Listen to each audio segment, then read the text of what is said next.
Assalamualaikum warahmatullahi wabarakatuh. Halo teman-teman semua, perkenalkan kami dari kelompok 13. Di sini kami akan menjelaskan salah satu materi dari manajemen kinerja, yakni analisis jabatan. Analisis jabatan ini digunakan untuk mengevaluasi posisi karyawan untuk melakukan pekerjaan tertentu. Tujuan dari analisis tersebut adalah untuk menentukan kemampuan dan keahlian unik yang dibutuhkan di tiap posisi dalam perusahaan. Perusahaan perlu memperbarui pemahaman dan ekspektasi mengenai jabatan atau pekerjaan karyawannya. Perubahan workforce untuk mengakomodir teknologi dan metode performa menjadi alasan kenapa diperlukannya job analysis ataupun analisis jabatan. Analisis jabatan atau pekerjaan ini memungkinkan karyawan dan perusahaan untuk mengidentifikasi skill, tugas, juga tanggung jawab pada posisi tertentu. Analisis tersebut akan mempengaruhi banyak hal, terutama yang berhubungan dengan sumber daya manusia, dari mulai proses perekrutan hingga proses menentukan kompensasi yang tepat.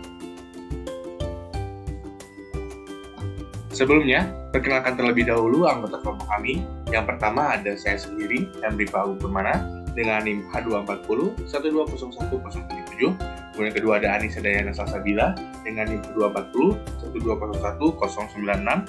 Dan yang terakhir ada Pacut Najla Arina dengan NIM H240 1201054. Baik, kita masuk ke pembahasan yang pertama. Jadi, apa sih analisis jabatan itu? Jadi, analisis jabatan ini merupakan penilaian posisi pekerjaan untuk menentukan keterampilan atau kompetensi yang dibutuhkan untuk melakukan pekerjaan tertentu, kondisi kerja, dan dampaknya pada bagian lain dari bisnis. Proses ini dilakukan di berbagai industri.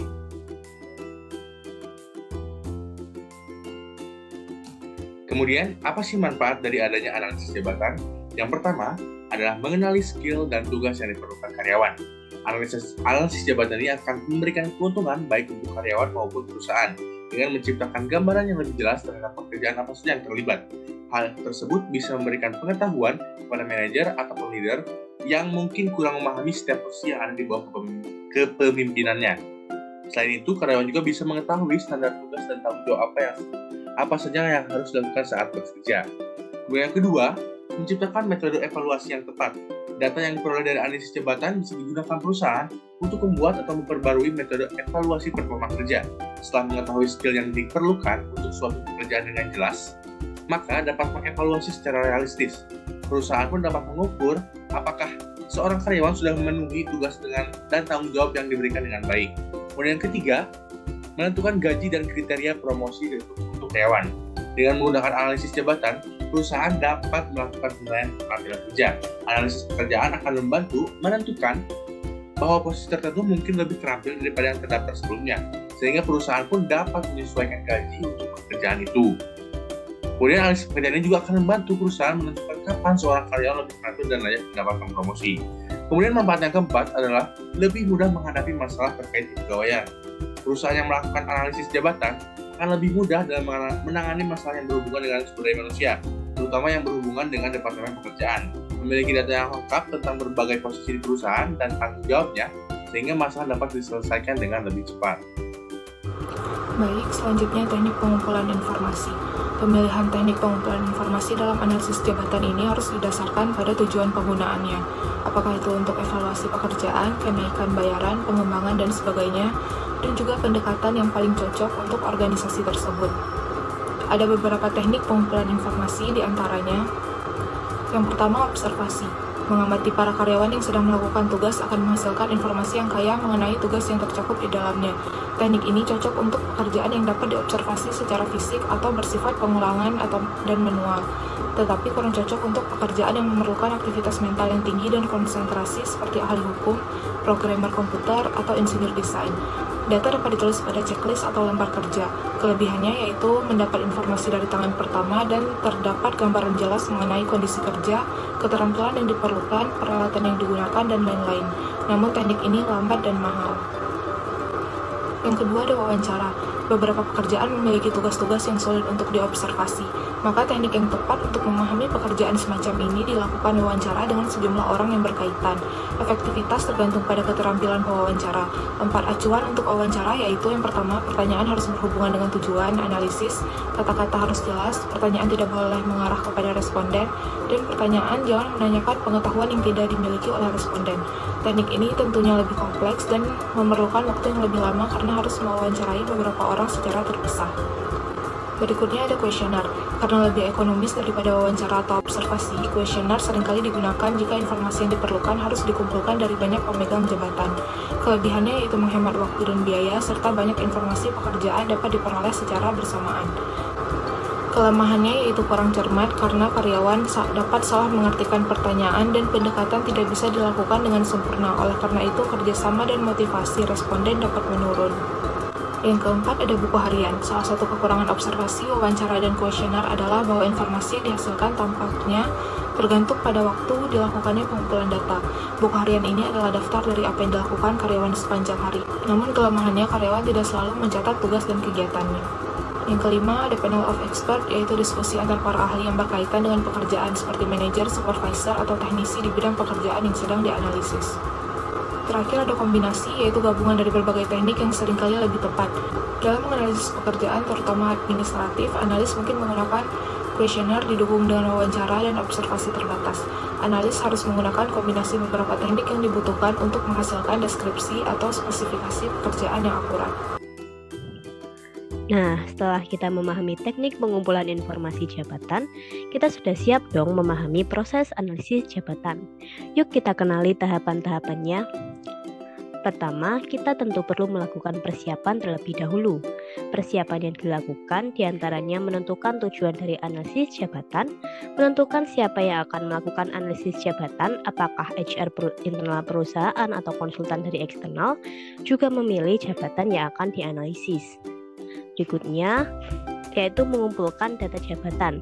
Seperti yang telah dijelaskan sebelumnya, pengumpulan data itu dapat dilakukan dengan berbagai cara seperti wawancara, pengamatan langsung, kuesioner, buku harian, ataupun yang lainnya. Pemilihan metode dapat disesuaikan dengan kebutuhan, juga harus mempertimbangkan kelebihan dan kekurangannya. Berikutnya, dilakukan pengolahan data jabatan yang telah diperoleh. Data jabatan dapat diolah dan diuraikan dalam bentuk informasi jabatan yang akan dijelaskan di bagian selanjutnya.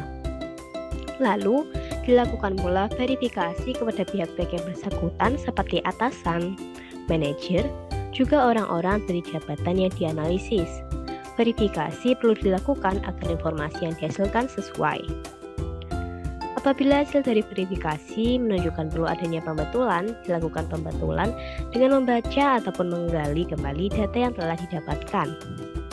Setelah dilakukan pembetulan, maka terbentuklah informasi jabatan yang sahih. Informasi jabatan kemudian dapat digunakan untuk kepentingan perusahaan dan diberikan kepada program yang membutuhkan informasi jabatan. Baik, untuk pembahasan selanjutnya adalah proses penyusunan informasi jabatan. Di sini saya akan menjelaskan beberapa langkah untuk menyusun informasi jabatan. Yang pertama adalah rincian tugas atau uraian tugas. Paparan atas semua tugas jabatan yang merupakan upaya pokok yang dilakukan pemegang jabatan dalam memproses bahan kerja menjadi hasil kerja dengan menggunakan peralatan kerja. Itu langkah yang pertama. Kemudian langkah yang kedua adalah rumusan tugas. Rumusan tugas ini merupakan ringkasan rincian tugas yang disusun dalam satu kalimat yang mencerminkan apa yang dikerjakan, bagaimana cara mengerjakannya, dan untuk apa dikerjakan. Dalam penyusunan kalimat rumusan ini, dari rincian tugas yang dominan ataupun pokok. Kemudian langkah yang ketiga, yaitu hasil kerja. Segala sesuatu yang dicapai atau dihasilkan dari proses pengolahan bahan kerja dengan menggunakan peralatan kerja dalam waktu tertentu atau tindak kerja. Hasil kerja ini bisa berupa benda seperti buku pedoman, naskah, surat, dan lain-lain. Kemudian bisa berupa juga jasa atau berupa jasa seperti petunjuk atau arahan ataupun layanan informasi. Kemudian yang keempat, yaitu bahan kerja yang merupakan sesuatu atau masukan yang diolah ataupun diproses dengan tindak kerja menjadi hasil kerja. Bahan kerja akan menyatu menjadi bagian dari hasil kerja. Bahan kerja ini bisa berupa yang pertama benda, seperti kertas, bahan kimia, dan lain-lain. Yang kedua bisa berupa data, seperti data mahasiswa, data pegawai, dan data lain-lain. Dan bisa juga berupa orang, seperti tamu dan lain-lain. Di bagian selanjutnya informasi jabatan ada peralatan kerja.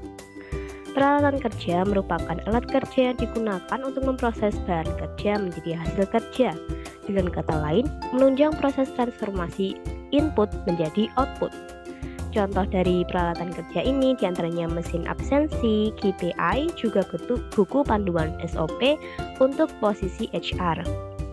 Berikutnya ada pedoman kerja. Pedoman kerja merupakan suatu ketentuan yang mengatur atau menjadi dasar dalam melaksanakan tugas.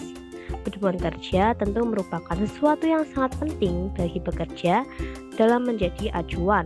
Pedoman kerja sendiri dapat berupa juklak, juknis, SOP, hingga peraturan perundang-undangan.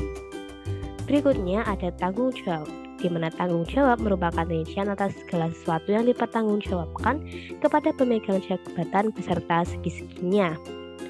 Berikutnya ada wewenang, di mana wewenang merupakan hak dan kekuasaan pemegang jabatan untuk memilih, mengambil sikap, atau tindakan tertentu dalam melaksanakan tugas. Wewenang memiliki peranan sebagai penyeimbang tanggung jawab. Wewenang sendiri ada dua, yaitu wewenang formal dan informal. Untuk wewenang formal sendiri bersifat mutlak, dan wewenang informal sendiri bersifat tidak mutlak. Berikutnya ada hubungan kerja. Dalam pelaksanaan tugas, pemegang jabatan selalu berhubungan dengan jabatan lain, baik timbal balik maupun searah. Bentuk hubungan kerja terbagi menjadi 3, yaitu vertikal antara pimpinan dan bawahan, horizontal hubungan mendatar antar karyawan, dan diagonal hubungan beda tingkatan atau unit kerja. Poin berikutnya kondisi lingkungan kerja, yaitu kapan dan dalam keadaan bagaimana jabatan itu harus dilaksanakan. Kondisi lingkungan kerja meliputi jam kerja, keadaan tempat kerja, serta suhu, cahaya, suara, dan letak. Lalu ada syarat jabatan, kualifikasi yang harus dipenuhi oleh pemegang jabatan untuk dapat melakukan tugas jabatan seperti pendidikan, jenis kelamin, umur, bakat, pengalaman kerja, dan sebagainya. Poin berikutnya perumusan jabatan. Jabatan yang baik adalah sekelompok tugas yang penuh makna, yaitu berdaya guna dan berhasil guna secara maksimal. Jabatan yang baik harus memenuhi 4 kriteria, yaitu jumlah tugas wajar sesuai tingkat jabatan, mempunyai kaitan proses yang jelas, mempunyai syarat yang sejajar, dan adanya nama jabatan. Nah, bagaimana teman-teman setelah mendengar penjelasan mengenai pengertian, manfaat, teknik pengumpulan informasi, alur prosesnya, serta informasi jabatan yang ada di analisis jabatan? Apakah jadi tercerahkan dan lebih paham? Future HR harus paham nih, karena analisis jabatan adalah sesuatu yang sangat penting bagi perusahaan. Sekian video kami mengenai analisis jabatan, semoga dapat bermanfaat. Bye!